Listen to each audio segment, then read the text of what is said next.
देव तुकाराम पंढरीनाथ भगवान की जय. माऊली ज्ञान. आपलं प्रेम संसाराचं कमी होतं त्याला कारण श्रवण आहे, ग्रंथ आहे आणि ग्रंथ आहे.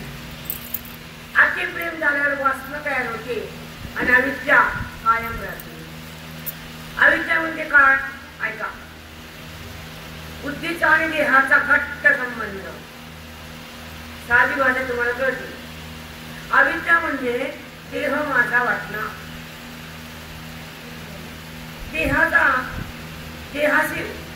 देहाच्या द्वारे व्यवहार करावा, पण देहाचा संबंध संपवावा. मराठी गरजेच भाषा साधी. या देहात आपण आहोत, देहात्मा देह आपण नाही. आपण 13वा अध्याय ऐकला, क्षेत्र योग. पण एक सांगू, ज्ञानेश्वरी एकदा ऐकून कळत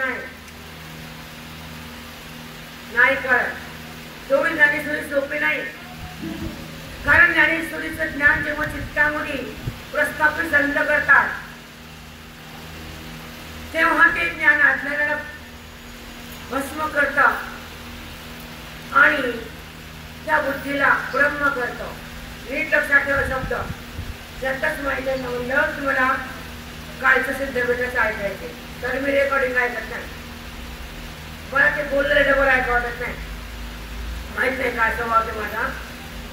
पण मला आतून पुढे नवीन विषय, नवीन चिंतन, नवीन होऊया कोण बोलतात आणि तो बोध जेव्हा साठतो परमात्मा प्रगटतो आणि परमात्मा प्रगटल्यानंतर बुद्धीचा देहभाव संपतो. आसक्ती मुळातून उपटून फेकले जाते. विरक्ती उत्पन्न होते आणि साधूची संगती सुखदायक बनते, दुःखदायक नाही. जे सुख आपल्याला माहीतच नाही आणि जे दुःख आपलं संपतच नाही ते आपलं जीवन समीकरण आहे. खरं सुख भोगत नाही आपण आणि देहभाव टाकत नाही आपण. टाकताच येत नाही. टाकत नाही तर विषयच नाही. टाकताच येत नाही. जसं मोह बाजूला जात नाही, अविद्या संपत नाही, ब्रह्मविद्या कळत नाही, गुरु मिळत नाही आणि मोक्ष भोगता येत नाही. याचं कारण एकच, तुमची वासना. काय? वासना. ती घातक आहे पण आपण तिला सोडत नाही, सोडायला तयार नाही. बरोबर म्हणतो मुक्त व्हायचं, मुक्त व्हायचं, मुक्त व्हायचं. पण आधी भक्त व्हायचं आणि मग मुक्त व्हायचं. आधी पांडुरंगाचे भक्त आणि मग गुरुचे भक्त. चुकते का? नाही. जेव्हा सत्संगाच्या द्वारे आपण श्रवणाला आरंभ करतो तेव्हा आपलं पाप, आपले दोष आणि आपल्या हृदयात असले अनाधिकारचा अविद्येचा डाग कायम आहे. देह जरी पडला तरी अविद्या तुम्हाला सोडत नाही. सांगा बरं कसं सोडत नाही? साधू संत वेदांत हे काय सांगतात हातोरी करून की तुम्ही अविद्येत राहू नका, देहाला माझं म्हणू नका, वृत्तीवर येऊ नका. 3 गोष्टी लक्षात ठेवा. वृत्तीवर येऊ नये, देहभाव राहू नये आणि अविद्येला मारल्याशिवाय जगू नये. समजती भाषा? कशाला मारावा? अविद्येला. का मारायचं तिला? कारण दुःख देते ती. तिथे तुम्हाला काय करते ती जीवाला हाताळत येते पहिल्यांदा बुद्धीला आणि आपल्या तालावर नाचवती अविद्या. तिनं म्हणलेलं मन ऐकते. कोणतं बुद्धी काय म्हणते? देह माझं मन, देह मी मन, मी करता मन, मी भक्ता मन, मी कर्म केलं हे पण म्हण. खरं वाटतं ना मी कर्म केलं, मी आहे. तू कोण आहे? आहे पण तुझा नाही. आहे हे सत आहे, आहे परमात्मा आहे, आहे निर्गुण तत्व आहे आणि ते आहे तू नाही. तू म्हणजे अविद्या. अविद्या म्हणजे मी देह आणि मी देह म्हणजे देहाचा लोक आणि लोक म्हणजे वासना. आलं कोणी जाग्यावर का नाही? मग वासना जिथं संपत्ती ती ब्रह्मबुद्धी होती. ती बुद्धी ब्रह्म होती म्हणजे आधी बुद्धी देहाकार होती, आता ब्रह्माकार झाली. त्याच्या पुढे बोलता येत नाही मला, खरं शब्द नाही. तर हे जर कळत नाही तर बुधाड नीट नाही. मग ह्याच्या पुढे शब्द नाहीत ना, तर तुम्ही काही प्रयत्न करणार नाही तर मोक्ष कसा होईल? संसाराला अहोरात्र कष्ट करतो आणि हातात काय येतं? काहीच नाही राहणार. पण ज्यानं परमार्थ केला कुणी बुद्धीने जा जीवात नाही. अगाध पुण्य लागतं जन्मांतरीच की मला मोक्ष प्राप्त करायचा. साधूची दीक्षा घ्यायची. जसं तुम्ही आता अनुभव करू लागलात, इथे काय मिळालं ऐकायला, इथे काय हे तुम्हाला काल काल कळालं, तिथे भेटा सगळं मिळालं. मिळालं की नाही? 4 तास 4.5 तास होतो आपण तिथे. कळालं का? ऊन लागलं का? काय छान वाटलं मला. ते केटरचे काही नाश्त्याचे कुणाला भूक नव्हती माते होते का भूक? मग ते टाइम जरी गडपते नंतर टाइम बिघडतो. काय जरा बिघडलं टाइम पुढे गेला गेला की नाही गेला. पण चिंतन मागं पुढे होतं. काय करते संत जीवाला काय देतात, भगवंत काय देतो सगळं सांगावं लागेल ना. नाही भगवंत आणि संताचा डिफरन्स काय? प्रारब्ध तू भोग असं देव म्हणतात. माझ्या हातात नाही. अभिमन्यू मेला, कृष्ण नुकतीला का? नुकतीला नसतं का? काय बी करता येतं त्यांना, येत नाही. सुपुत्रा बहीण तिचं पुत्र समोर तलवारी घालू घालू मारलं. कष्ट भयानक महाभारत. अरे बापरे. आणि कर्णाच्या जवळ घेतलं. असा शूरवीर वेगळा शेवटचा त्याला ठोस मारली तलवार त्याला संपवलं. आणि तुझं नाम जन्म जन्मांतरी राहील. तू तुझ्यासारखा शूरवीर होणे नाही. खूप छोटा होता तो आणि मारणारे चौकडचे होते. जसं जे शूर असतात ना आणि चौकड जर कुणी मारणारे असतात ना त्याला आपण बाजूला सारावी, अशी ताकद ठेवावी. संसारात पण नाही कळलं. त्याला मध्ये घेतलं आणि चौकून त्याला घेरलं. तसं आपल्याला कधी कधी असा प्रसंग येतो सगळे घेरते घेत नाही. पण घेऊन ये आपण, घाबरू नये. तर आपण सत्य आहेत ना. म्हणून संसार म्हणजे चक्रव्यूह मला हे सांगायचं. बरोबर आहे. आता पुढचं आहे का की भगवंतानं महाभारतात काय केलं आणि गीतेत काय दिलं. राधेला कसं प्रेमात गुंतवलं आणि मुमुक्षुला एकरूप केलं. वाक्य कळाले की नाही? भक्तीचं प्रतीक राधेच्या रूपानं या विश्वात केलं. बीज भक्ती कशी असावी राधेसारखी आणि मुक्ती कशी असावी युद्ध करताना अर्जुनासारखी. कसं ऐकत होता अर्जुन? समोर युद्ध,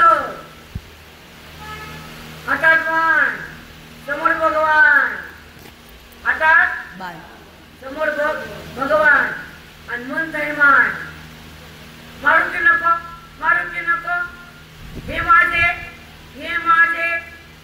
धर्माच्या विरुद्ध वागल्यावर ते आपलं नसतं. म्हणून धर्मक्षेत्रे कुरुक्षेत्रे. तुम्ही शिकवता गेला मला. धर्मानं वागलं तर भगवंत सोबत राहतो, त्याचं नाव ज्ञान. कुठे होते भगवंत? बायको सांगा धर्मा बरोबर होते. ती म्हणते तुम्हाला राधेचं प्रेम कसं काय? तुला नाही शक्यत होता. शक कळतं की नाही? मिल्क शेक नाही नाही ते कमानी दरवाजा ऐकायची तुम्ही म्हणजे राधा. शुद्ध प्रेम म्हणजे राधा. विश्वास भगवंतावर म्हणजे राधा. आणि त्या भगवंताला हृदयातच सतत नामस्मरणावली त्याचीच ओढ म्हणजे राधा. त्याचं ऐक्य राधाला एकरूप झाली भक्तीनं, पण त्याचं ऐक्य म्हणजे ज्ञानराजा. सुपात्र अलंकापुरी म्हणा म्हणा. अलंकापुरी पुण्यभूमी पवित्र नांदतो ज्ञानराजा. तया चरिता महापुण्यराशी नमस्कार माझा सद्गुरुज्ञानेश्वरासी. तया चरिता महापुण्य राशी म्हणले. एक रास नाही, लक्ष्मीच्या पुढच्या नाना राशी. भक्तीची इति कर्माची इति कळतं का? हे कधीतरी लक्ष्मीपुढे मुगाची रास हरभऱ्याची रास कशामुळं? नाना भक्त्या करा की मग ते रास माती करा ना. कळतं का? आमच्यात एकच रास आहे. आमच्यात आज माहिती एकच आहे आमच्याकडे. 9 गहू आणि तांदूळ, शेव आणि शेव आणि 16 आचार. आता कमी झालं पण तरी आहे. महिन्याच्या वाटेत 2 महिन्याचे तांदूळ आणि ह्याचे पण 3 महिने ते नाही. बायका म्हणजे दिवाळीला संत आवडावे, वेदांत आवडावा, महावाक्य हृदयात साठवावा, अविद्येचा कलंक पुसावा, वेदाचा नाश करावा, आवरणाला फाडावा, बुद्धीला मधी झाडावं आणि परमात्म्याला बघावं, परमात्माच म्हणावं, त्याला महावाक्य म्हणावं.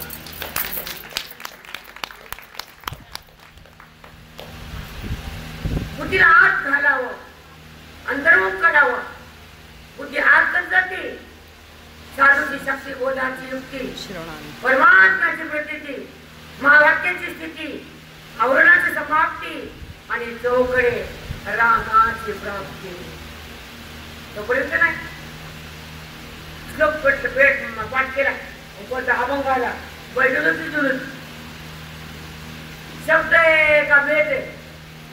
शब्द आहे का भेट आहे? आणि खरं बोलले की मला माझं आवडत नाही लोकांना. म्हणतो लोक संख्या वाढत नाही माझी. न वाढत न वाढत. मला देणं घेण पण परोक्ष ज्ञान अपरोक्ष ज्ञान जेव्हा कळतं की तो आहे देह खरा नाही. मी देहाला माझं म्हणत होते हे बरं नाही. जेव्हा देहाचा संबंध आहे हे बंधन आहे आणि देहभाव संपळा ही मुक्ती आहे आणि देहभावा धरणं ही आसक्ती आहे. हृदयात परमात्म्याची प्रतीती आहे, ती संतांची जगण्याची स्थिती आहे. हृदयामध्ये परमात्म्याची सतत प्रतीती आणि ही भगवंताची प्राप्ती. विषयाची प्राप्ती, नात्याची प्राप्ती, सोन्याची प्राप्ती. बरोबर काय झालं ऐका माझ्याकडे. मी तुम्हाला सांगते, जो बोध तयार होतो आणि आत मनाला बिलगून राहतो, नीट ऐका, तो बोध मनाला घट्ट पकडला जातो. तो बाहेर निघत नाही. तेव्हा त्याचं फल येतं. मग देहभाव उत्पन्न होत नाही. त्याला म्हणायचं महावाक्याचं फल, आम ब्रह्मास्मीचा फल. की बुद्धी भगवंताशी एक होती आणि व्यवहार केला तरी तेव्हा करते भगवानाची जाणीव बंद होती. म्हणून पाप पुण्याचं खातं समाप्त होतं. हे ज्ञानाचं फळ हृदयामध्ये प्रगट होतं. तेव्हा अज्ञानाचं खातं संपून जातं आणि मन त्या स्वरूपामध्ये तदाकार होतं. त्याला म्हणतात महावाक्याचं महान फळ. एक शब्द पण लिंक भरतं त्याला, म्हणजे एखाद्या गुरुने प्रयास करतात त्याला. तसं महावाक्य म्हणजे वेदाच्या अंतर्गत उत्पन्न झालेलं 4 वेदाचे 4 महावाक्य. एका वेदामध्ये जर 1000, 10,000, 30,000, 50,000, 1,00,000 श्लोक असेल तर 1,00,000 श्लोकाचा भावार्थ त्या एका महावाक्यात आलेला असतो. म्हणजे महावाक्य जर त्यात झालं, त्या भावार्थ जर कळाला तर तो पूर्ण वेद हृदयात साठवला गेला. महावाक्य म्हणतात त्याला. तर वाक्य काय, साधं वाक्य काय, काही समजत नाही. भैरन हे महाराज मला तिने काय ऐकले की माझं बापाची वासना असते, द्वेष असतात, तुम्ही असतं, वासनांकुर असते, अंतःकरण मध्ये असतं. पण त्या मुलीनंतर करणारा, स्वच्छ करणारा हे कीर्तन प्रवचन बहिरंग. त्याला फक्त काय होतं, अंतःकरण शुद्ध होतं, पवित्र.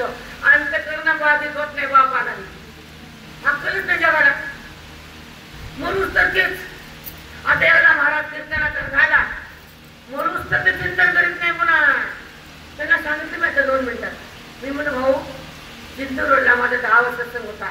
10 वर्ष एका ठिकाणी गेले की महाराजाला बुद्धी बदलली आणि पांडुरंगाकडे गेली. एक शक्ती आली भक्तीची.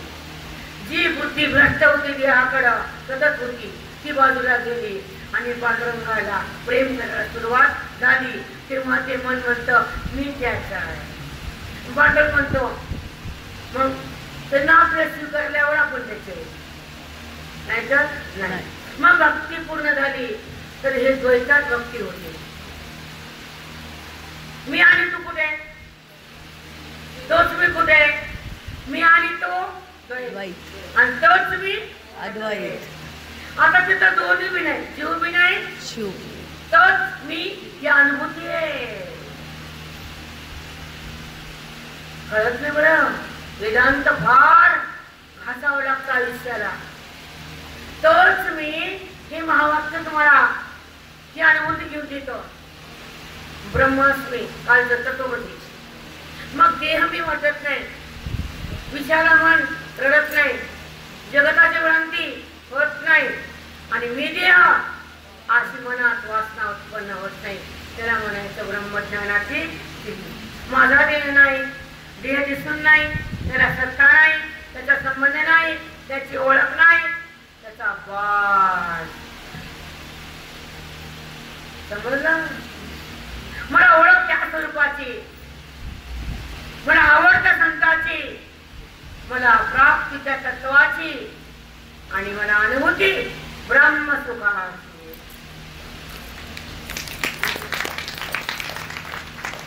मला अनुभूतीत राहायचे, अनुभूतीला भोगायचे, ब्रह्मरस घ्यायचा आहे आणि देवा सोडायचा आहे. त्याला भक्तिरस म्हणायचे. अद्वैत म्हणजे त्या परमेश्वराचं मिलन आणि बुद्धीचा वाद. वेदांत शास्त्र एकतर कळत नाही, एकतर मिळत नाही, एकतर झेपत नाही, एकतर अनुभवायला पटता नाही. पण तुम्ही ऐकतात ते कोणतं भाग्य मला माहित नाही. खरंच सांगते की सहजासहजी घरात बसून लाल बटन दाबून पेंडे घालण्याची ब्रह्मज्ञान मिळत नाही आणि मिळालं तरी हृदयात साठत नाही. म्हणून अज्ञान आटत नाही, परमात्मा भेटत नाही आणि जीवन कल्याणकारी बनत नाही. म्हणून तुमचे दोष सगळे संपावे आणि तुम्हाला ब्रह्मज्ञानाचा जो प्रभाव आहे, त्याचं फल आहे, तुमच्या पदरात पडावं. हा तुम्हाला श्वासातून आशीर्वाद. कर्मानं आणि ज्ञानानं. करणं म्हणजे क्रिया आहे आणि जाणणं म्हणजे ज्ञान आहे. मग सांगा कोण महान आहे? ज्ञान. ज्ञान ज्ञान महान. कर्मानं काय होतं? शुद्धता. ज्ञानानं मुक्तता, भेदाची निवृत्ती. वेदांत काय सांगतो, माऊली काय बोलतात? माऊलीचं मनोगत काय की जे कर्म आहे ते तुमच्या सोबत आहे, तुम्ही ठेवता. कर्माला धरून बसतात, बुद्धी कर्माला धारण करते. मग संबंध कर्माचा आहे का देवाचा आहे? चला बोला. मग संबंध देवाचा असावा का कर्माचा असावा? देवाचा. मग बुद्धी कर्मात आहे का देवात आहे? का बघा विचार. साधी भाषा कर्मेंद्रियानं कर्मेंद्रियाच्या द्वारे बुद्धीच्या संकल्पानं मनाच्या संकल्पानं बुद्धीच्या निश्चयानं आता काजूकी झालं नव्हतं त्यामध्ये बासुंदी मी म्हणते रस समजलं का त्यांचं मी का समजेल इंद्रिय कर्म ही क्रिया आहे, ज्ञान हे भक्ती आहे. क्रिया आणि भक्ती दोघांना अंतर आहे. जसं गहू आणि चपाती, गव्हाचीच चपाती आहे पण चपाती मध्ये गहू नाही. तसं ज्ञानात कर्माची अवस्था नाही. तुम्हाला सूक्ष्म लागतं ना, त्याचेच आम्ही आहेत पण त्याचं भान नाही. भगवंताचेच आम्ही आहेत, भगवंत जगत भान नटलाय. मग मी भगवंत असं वाटलं का? नाही. चपाती गव्हाचीच आहे पण चपातीत गहू दिसत नाही, तसं माझ्यात तो दिसत नाही. मी त्याचाच आहे, तो माझ्यात आहे पण संबंध बुद्धी करत नाही. कारण संबंध याचा अनात्म्याचा. आत्मा संबंध आहे का? नाही. जे कर्मात आहेत ते आत्म्याकडे येऊ शकत नाही. जे देहात आहेत त्याला आत्मभाव प्रगट होतच नाही. जे जगताला आहे म्हणतात त्याला खरं आहेपणा कळलाच नाही. जे नाही म्हणतात जगताला ते वेदांत. जगत कालच काही झालंच नाही. मग दिसत ते भ्रम आहे, मग का दिसावं? अज्ञान आहे. दिसत ते भ्रम आहे, का दिसावं? अज्ञान आहे. जगत म्हणजे तो आहे हे ब्रह्म ज्ञान आहे. तोच नसताना जगत रूपानं कोण आहे? तोच आहे. हे उदाहरण देते. पाणी, लाट, कल्लोळ ऐकले त्याचे रूप. कल्लोळ पिसाळे, लाट वरी येतं आणि दोन्ही गेल्यावर सगळ्या मुली बघितल्यावर एकच पाणी राहतं. सगळ्याचा आकार सोडून द्या. लाटाचा आकार सोडला, कल्लोळाचा आकार सोडला, खाली काय राहिलं? पाणी. जगताचा आकार सोडला, देहाचा आकार सोडला, देवाना आकार सोडला, खाली राहिलं तत्व. नाही कळलं?